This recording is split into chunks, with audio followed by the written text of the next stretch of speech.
Hi, welcome back to Devotions from History. It's Tuesday of Passion Week, and Jesus spent the Tuesday before his crucifixion in the temple area talking to his disciples and the Jewish leaders. And as they were leaving the temple, the disciples pointed out to him the beauty of all of the buildings surrounding the temple area. And Jesus responded to them and said, "You see all these things?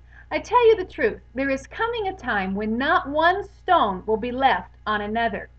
Well, it wasn't very long after that those words came true.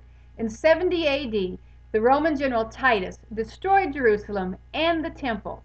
Now, Titus had come in and laid siege to the city with a Roman legion, 4 of them, on each side of the city. And people were wondering what he would do when the Passover came. Would he allow the pilgrims to come into the city for worship? Well, Titus was a smart general, and he opened the gates to all of the thousands and thousands of pilgrims. But then he closed the gates and wouldn't let them leave. Now remember, Jerusalem was a city under siege, and all of these extra pilgrims added a great pressure on the limited supplies inside the city of food and water and space. And pretty soon it really weakened the inside defenses. The Zealots had had great success early in the war against Rome during the siege, but the Zealots were disunified, they had no training, and they had no discipline, and they were up against a Roman army that had all three. Well, it wasn't very long before Titus was able to break through the walls and come into the city itself. Now, Titus's plans were not to destroy the temple. His plans really were more likely to transform it into a pagan temple in honor of the Roman emperor or the Roman pantheon of gods.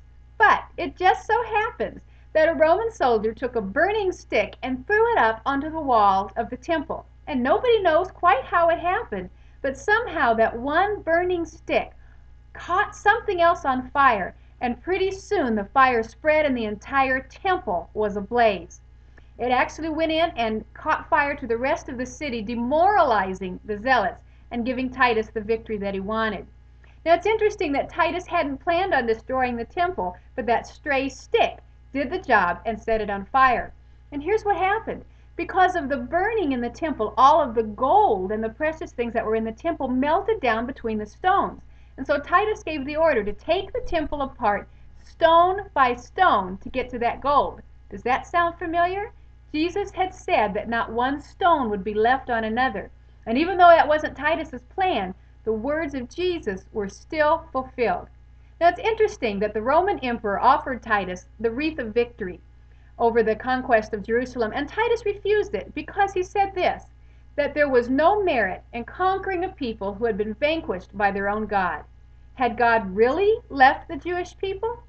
Well, Jesus had said, not too long before he died, he said to a woman at the well that there was coming a time when the men and women would not worship in Jerusalem, because God is a spirit and he's looking for people to worship him in spirit and in truth.